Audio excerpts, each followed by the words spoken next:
I was thinking about and sitting with our conversation from last week about career reinvention, Mm. and that prompted me to think we should maybe talk about resumes because I know that's right up your alley. So you probably have a whole lot of really good insight to share with us. I love it.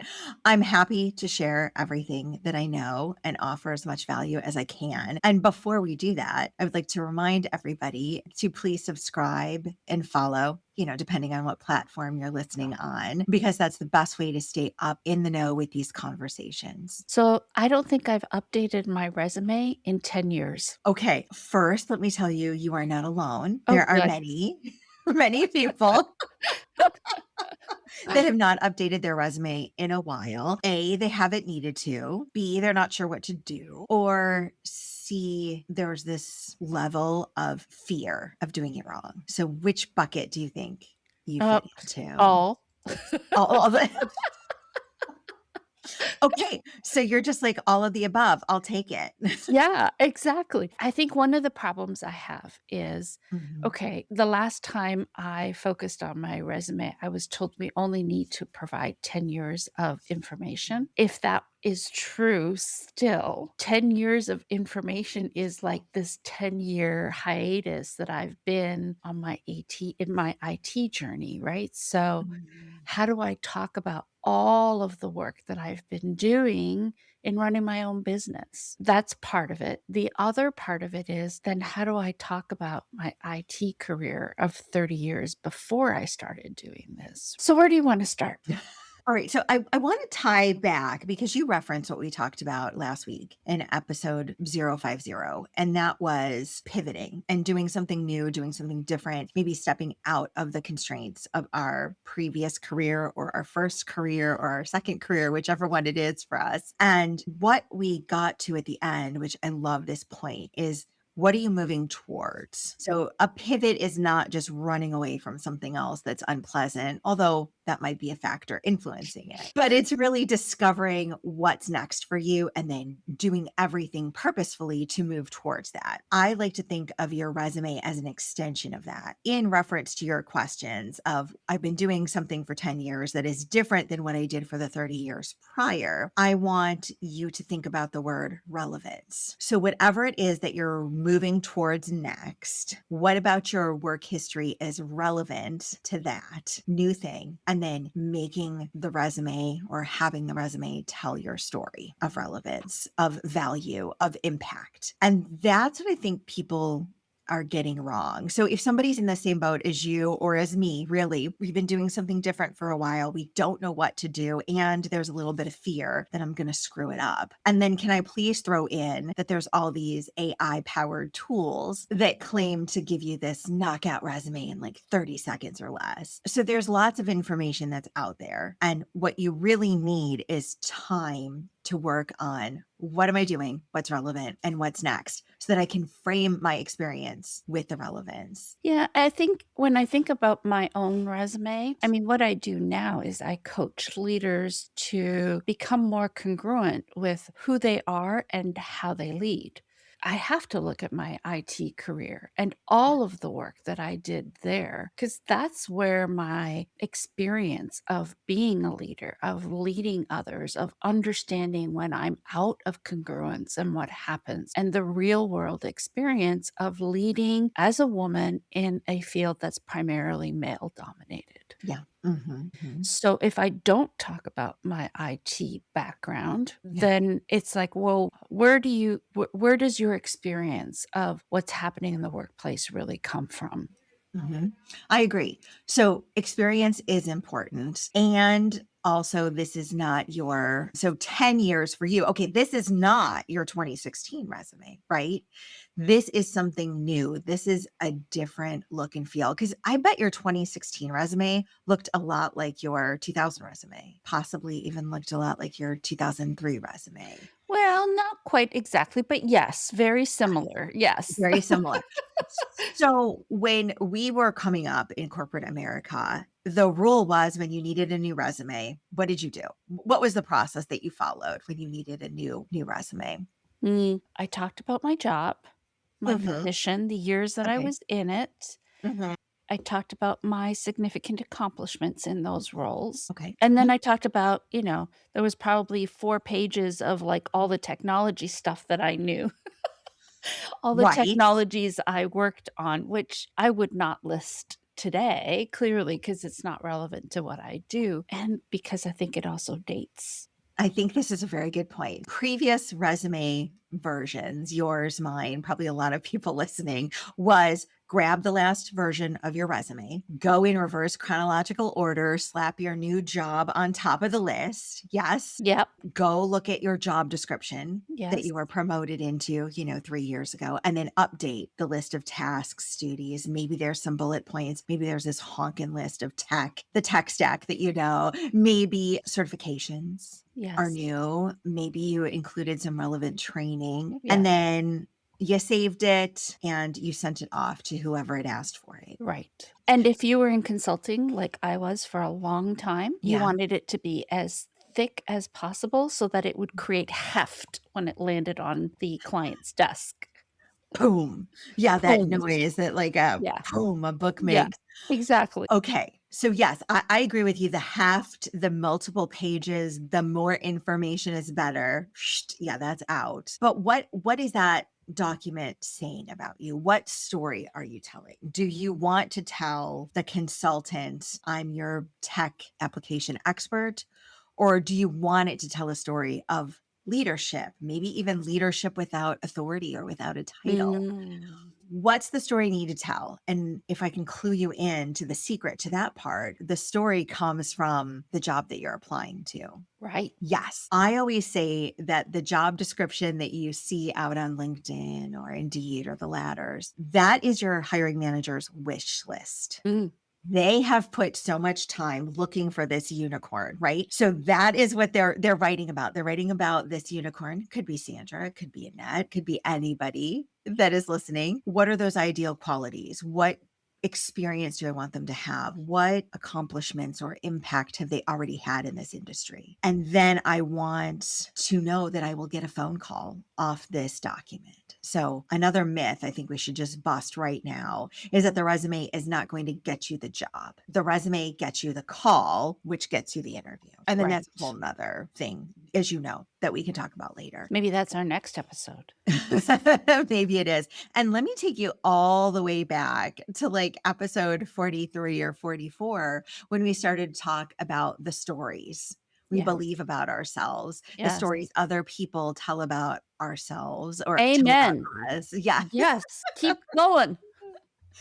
But this document, your resume gets to be the story that you tell about yourself Yeah. through the lens of the job that you're applying for. And you can completely control this narrative. And that's why it's so powerful. And the most fun I have is when a client of mine sees their resume. Of course, it's a collaborative process when I work on it with them, but they see it and somehow they've never seen themselves like that before. Mm. So it really can be a transformational story that you work on. And I think it's one of those steps that really helps you get your confidence back, especially if you're coming from a toxic work environment or a tragically unenlightened boss. This process of seeing yourself as an impactful person, as somebody that has done all of these wonderful things, really lifts people's spirits and then sends them into the job market with a little more twinkle in their eye or spring in their step. It's pretty amazing.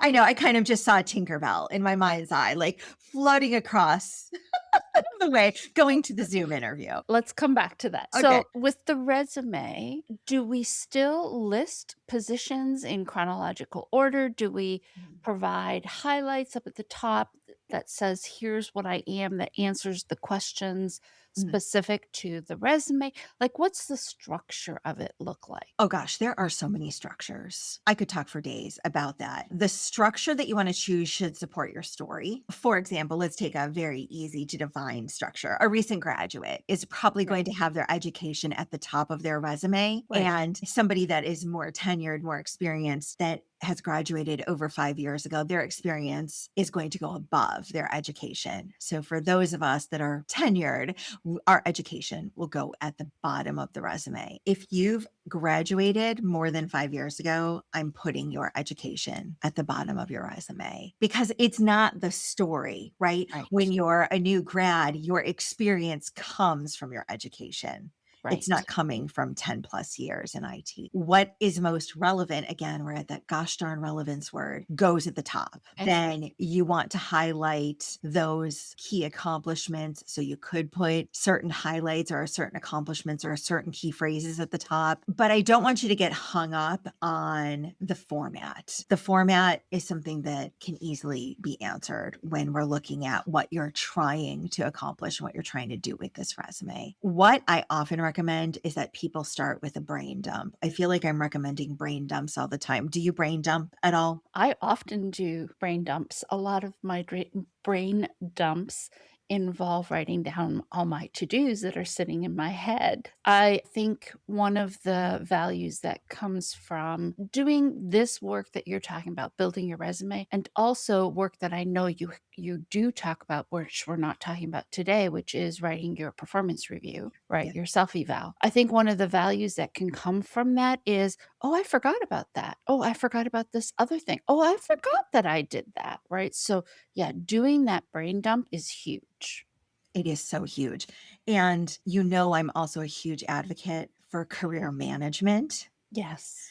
over only thinking about your career when it's time to transition or pivot or get out. And so if you've been working diligently on your career management and tracking your accomplishments at the bare minimum every week, but at the end of every day, your future you will appreciate if you take 5 minutes and say, what went well for me today? What was my role in that thing going well? And what's the measurable impact of that? If you've been doing that, you don't need to brain dump, right? Because you could go back to your journal or your Google Doc or wherever you're storing that daily debrief and you can pull it out and say, here's some awesome things I did. If you don't have that, you could go back to your last performance review when I got evaluated in January or June. What did that look like? What did it say I was very good at? And then if not, if you don't have that, you go back to your brain dump and say, what are the key projects? What are the things I worked on? What was my major task? How was I measured? How did I measure up against that measurement? And answering all those questions can really help you. And then when you're putting it into whatever format you select, yes, I love reverse chronological order the best, and putting it all in there, then you'll slowly build out this document. But don't get yourself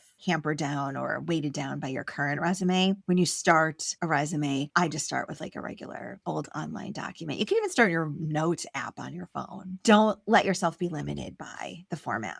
This automatically brings me into thinking about tools like LinkedIn. What I wanted to ask was, in LinkedIn, you must go in chronological order if you want to list your employer on your history. So, how do we reconcile a resume that lists certain things and then somebody goes out onto LinkedIn, sees some additional stuff that maybe didn't make the resume or dates you? Yes. One of the first things that I recommend you do, Sandra, is your LinkedIn experience section Yes. has to match with the professional experience you put in your resume. And so we're going to get lots of naysayers right now, but I have like 16 versions of my resume, right? I have this version that does this for me and this version that does that. And I can't only have one LinkedIn. Then you're not giving a very congruent message. And the recruiter, the hiring manager, is not going to know what to do with you. They're going to say, why is LinkedIn showing this version of Sandra? And why does this resume show this other version of Sandra? Which one's true? Is she lying? And then once you get a little ounce of doubt going in the recruiter or the hiring manager's mind, you go to the virtual no pile. And that's when you get the automatic, we've moved on with other candidates Mm. in your inbox. The experience section has to be pretty much a one-on-one match. The dates need to match. The titles need to be matched. Also, your education is probably going to be a one-on-one match. Everything else, you have a little bit of liberty with, right? One of the things that I was always told when I was writing resumes, again, my information is dated since I haven't updated it in the last 10 years. But Right. pieces that I was told was not to list the dates of your education if you were a person of a certain age, because that would date you, right? So don't say you graduated from university in 1988 because, Mhm. that automatically makes you a certain age. What is your guidance now as it relates to education? I agree that education, if it's not very recent, there's no point in putting the dates out there. Recent grad, just graduated in the last 3, 4 years, put it on there. And that is probably where that advice you got earlier in the conversation of only including your experience for the last 10 years Yeah. is it's trying to help more experienced candidates balance their time on title with what we know is going to come up time and time and again, which is like that experience bias, right? Oh gosh, is this person quote unquote overqualified? Mm, Is this person too expensive? mm, This job going to bore them? Which are mm. all very nice adjectives or ways to say I'm being ageist without saying I'm being ageist. So when I can and I'm working with someone, I try and advise on the places where we can maybe not turn on the age light and set a spotlight into something like your education is from XYZ. Would you list your education or would you just leave it off? I would list my education without my graduation years. And can you do that on LinkedIn? I You thought you'd absolutely can. Oh, you can. Okay. So the my one major gripe with LinkedIn, and let's just go for it right now, I'm just gonna put it out there, is that as the development and the technology of LinkedIn continues to ramp up and increase and is so amazing, there are still sections of the LinkedIn profile that scream 2012, and they haven't updated how certain sections work. And so, for example, the certifications is one of those. The Right. certifications go in alphabetical order unless you put a date. But then if you put a date, you have to put the month and the year. Otherwise, the month defaults to January. And we don't like this, LinkedIn. You need to fix it. Let's make the dates optional, except everywhere in the experience, because again, it's being used sort of as a quasi resume filler in that particular instance.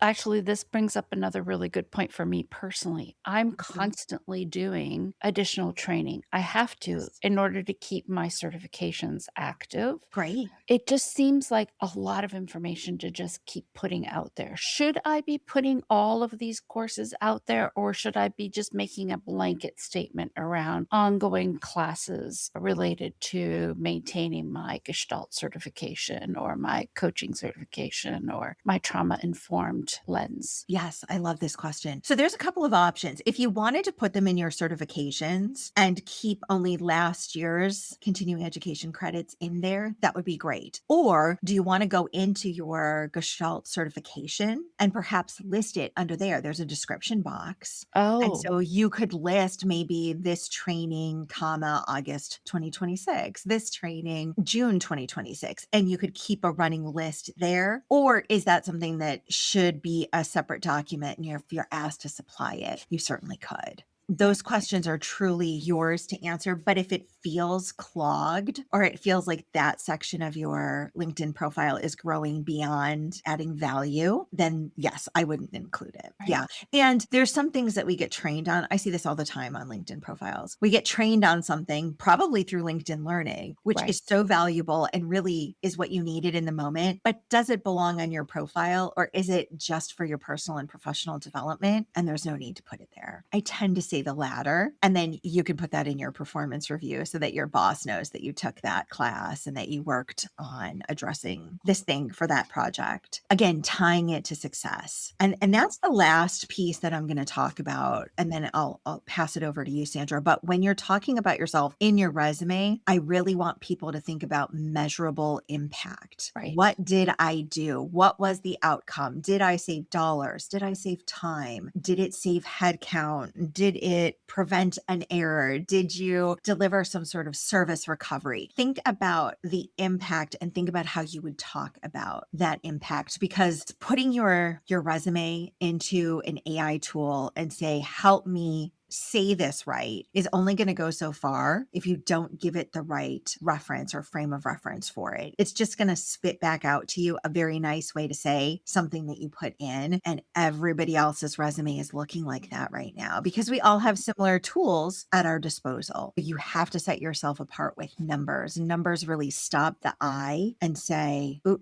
that's different. That's information I should pay attention to. I remember, and I'm gonna date myself, a really long time ago, back in the '90s. Back in the 90s. I remember reading a fantastic book that Mm. talked about doing exactly what you suggested, and every resume I created after reading that book contained that information. What was challenging was, of course, they looked at it from a salesperson, right? I increased revenue X amount. As an IT person, it's hard to get those numbers, right? But every time you can get very specific on what you did, I found it very helpful. Doing a project to convert, again, I'm going to date myself because this was a long time ago, Windows 95 to Windows NT. If there were only 10 desktops, that's a different scope of project than there were 22,000 desktops that needed to be converted. And again, this is again dating myself. We didn't have automated tools like we do now to facilitate that distribution.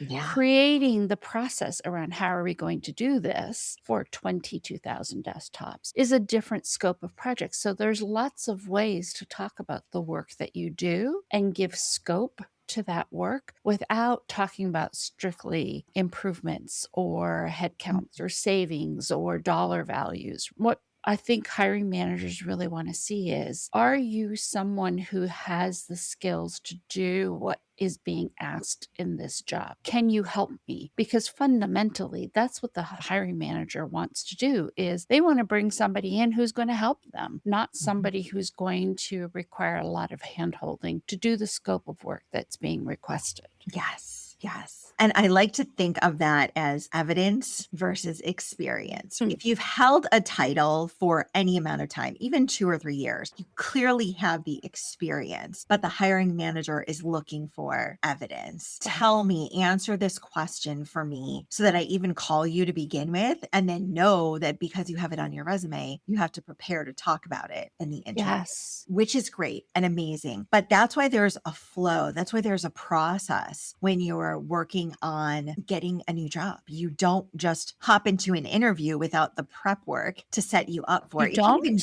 You can't even get an interview without establishing the first pieces of the project. And then if you by chance end up in an interview because your cousin, sister's brother gets you an interview with their Girlfriend. friend, yes, then, if you go in ill prepared or you don't have the foundation set, the interview is going to fall apart and you're not going to have success. This is all leading to you being prepared and amazing with your story. So think about that story. What is the evidence of this experience? Mm. What shows clearly that I understand scopes of project, managing 2,200 desktops, pieces of hardware, right? You could formulate that scope now on a resume to show just the depth of experience that you have. And then somebody would say 22,000. Wow, that's big. I could use that. Or if you're dealing with a small boutique company and they're like, oh, 10 desktops?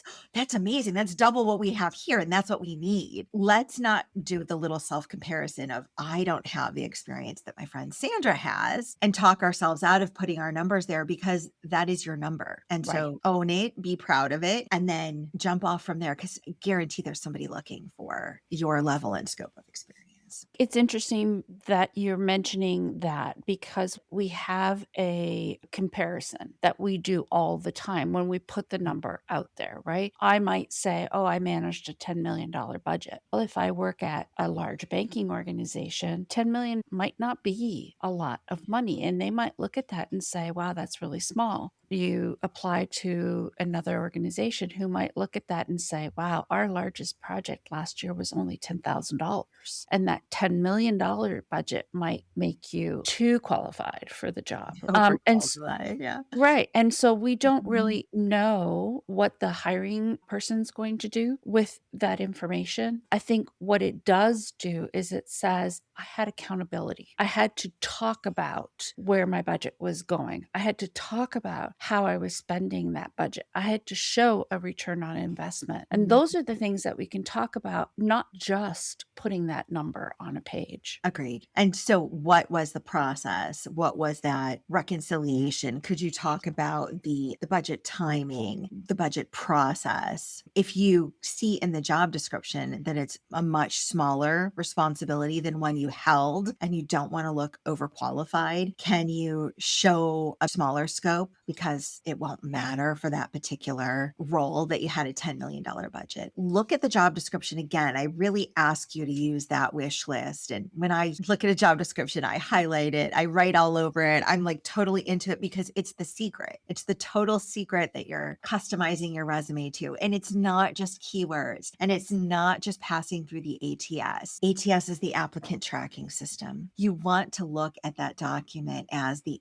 answer. It holds the keys to the kingdom of that job. And how can you answer and show that you've made those keys before? You want it to start with good evidence based data and then show your impact. And then boom, that gets you uploaded and gets you called. And somebody says, "Hey, Sandra, I'd like to meet you. You have what we're looking for." One of the things that I'm thinking about is not just what I write about myself, how to talk about information that's clearly dated, but was relevant at the time that I did it. Back in the 90s, we didn't talk about some of the things that I did. Talking about them now feels really silly because everybody does that. At the time that I was doing it, it was new. So there might be some things that I would pull out of my resume simply because somebody looking at it today would say, yeah, that's kind of commonplace. It's like dial tone. You expect to pick up the phone and there to be dial tone. We don't talk about that anymore, Sandra. And you're right. I wouldn't put those things in my resume, which at some point says, well, that part of my resume is kind of light then. What do I want to do with those lighter portions of my resume because the technology is just so dated? Yeah. This takes me back to my one company. I worked through the Microsoft Office to Google Workspace transition. And now people would probably laugh at that if that was on my resume. And then you had a good example, Windows 95 to Windows NT or whatever it was. NT, Yeah. whatever it I've was. forgotten now. I'd have to go Right. back to my resume and look at it. And there are some skills that are on there, like people put Microsoft Office. Listen, that is the bare minimum price of ticket to entry. You have to know Microsoft Office. You have to know how email works. You have to know, and not like application specifics anymore. People want to know that you understand how to schedule an email, how to work a calendar. Those used to be amazing, impressive skills. And now it's like, if you don't have that, we don't need you. My fourth grader knows how to do that. Yeah, seriously, right? My 3-year-old can do it on the phone. Thank you, Sandra. That is something that doesn't belong on there. And here's what I'll say. If it was part of your history or your work history, that's great. Your resume is not a historical document. It is a document of relevance and impact. So let me just pull you right back to the beginning. Is it relevant? If it is not relevant, then does it even belong on your resume? Or do you have it there because it's a piece of your work history and maybe like you and I were at a company for a decent period of time. So do we just include those titles to nod to say, hey, we were there for a while. We worked our way up from here to here to here to here. And then we don't put a lot of details around it because they're irrelevant at this point. And that's something that you can make the decision with yourself, your career coach, a trusted mentor, somebody that's a hiring manager in your organization and can maybe give you advice. If you're looking for some additional free resources, I encourage you to check with your alumni group from your college. They often have a career center that has certified resume writers. And then you can also check at your local library. I know in our area, we are so lucky and fortunate to have the Cuyahoga and the Cleveland Public Library systems, and they have great, great experts. If you are pressed for time and or money and want to seek the counsel, those are some really, really good resources of people that can help. And then if you have the resources to work with a coach or a certified resume writer, I say steal that opportunity too, because Yeah. they'll help you understand what story you need to tell to secure the kind of job you're looking for. I know that in IT, we've gone the gamut from when I was first, doing IT, they wanted you to have longevity at a company. Mm. And then if you had longevity at a company, it was like you don't have a breadth of experience because you didn't move around enough. Moving around became really important. And now I feel like we're almost back to where's the happy medium now? Is it showing progression through different companies and having movement? Is it showing that you can stay at an organization for a long period of time? Because those represent different skills. The skill that's required to stay at a company and work within that organization for a really long time is different than I got fed up and I left and I went to another company and I moved around every 18 months. Right. I think actually, I know after the COVID-19 pandemic, it seemed like all the rules were off. So, what is the reason that you made the jump? Can you talk about that reasonably during an interview? And then, can you show that you moved for a progressing amount of responsibility, for a larger budget, for new skill development, mentorship opportunity? This company paid for my tuition reimbursement, whatever it is. And then own the story. What is the story? Own it, control it, take advantage of it, demonstrate how it's part of your progression. I would say that the hiring managers, the recruiters are not making snap judgment of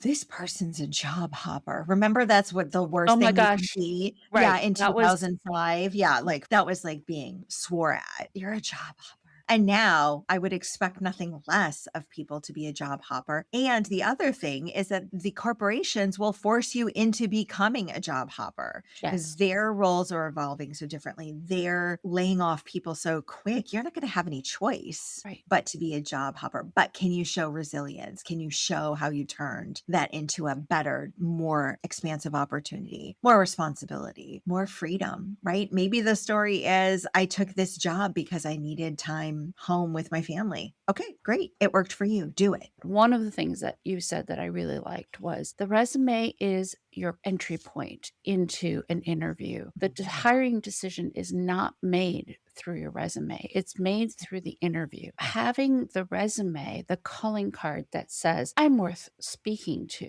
right, is the goal of the resume. It That is. is. I really think that that gets lost sometimes when Mhm. people develop their resume. I saw as a hiring manager so many resumes that focused on job duties, not on what was your impact in that role. And those are the resumes that are going to look like everybody else's. Those are the resumes that are just blocks and blocks and blocks of text with no numbers to give me any kind of context. When you are evaluating your resume, you're going to ask yourself, is it correct? Right? You don't want to put something on that resume that's not going to be verified with a job employment screen or a verification of your background. And then two, am I showing the value I provide, the impact, the benefit of working with me over someone else? And then three, is it strongly enough aligned with the ideal job or the target job that you're going for? And can it clearly be seen that you're a good person to call and talk more about the fit?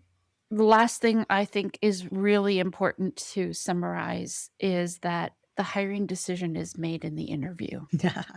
Yes. You need to prep for that interview. Oh my gosh, definitely. And if you do good resume prep, interview prep is much, much easier because there's nothing greater than sitting in the virtual interview or sitting across the table from someone and they say, tell me about a time. And you're like, oh, yes, let me take you back to that time at this company where I was this particular title and this is what happened. And then telling them this is the situation, the task, the action, the results. This was the outcome. This is what I learned from it. This is what I do differently now because of learning that lesson. And this is how it ties back to what you're trying to do here at this organization. And if you start well with your resume, it makes that part so much So easier. much easier. So much easier. As hiring managers, we know the person that can talk to their resume well in an interview, the person who presents well positioned resume When you're sitting across from that person as the hiring manager, it's almost like a visible exhale. Because it helps them imagine working with you. Yes. And that's really what the interview is for. Can I work with Sandra? Is she going to fit in with the team? Is she going to be a match for what we need? And I think it's also, and maybe we can talk about interviewing next time, it's also a time for the candidate to determine, is this where I want to work? It really is a dual interview. I agree with that wholeheartedly. So, Sandra, as we're closing this piece of the conversation, I want people to leave understanding that I am not telling you to go fix your resume. I'm asking you, I'm inviting you to review your resume and say, what does it currently say about me? And am I delivering the right message there? But you did tell me to go and fix my resume. Oh, well, yeah, that's an invitation as well. Okay. But I'm All right. I'm not telling you like, boom, listen, go Sandra and fix it right now. I'm saying, let's evaluate. What does it say about you? So I have a little bit more of an invitation for people today. If today's conversation has you thinking differently about your resume or considering that you need to think differently about your resume, Sandra and I want to help you keep going. So join the Exposing the Hidden Reality email list at exposingthehiddenreality.com. When you do, you'll get access to some of my additional resume resources, and you'll also receive an invitation to join me on August 24th for a talk that I'm giving. It's actually an interactive workshop called Rethink the Resume. Don't let AI make you average. Ooh. I'm pretty excited about it. Don't let AI make you average. I love it. And then, of course, this will help you stay connected with us and the conversations that we're having here each week. All right, Sandra, I'll see you next week. Bye.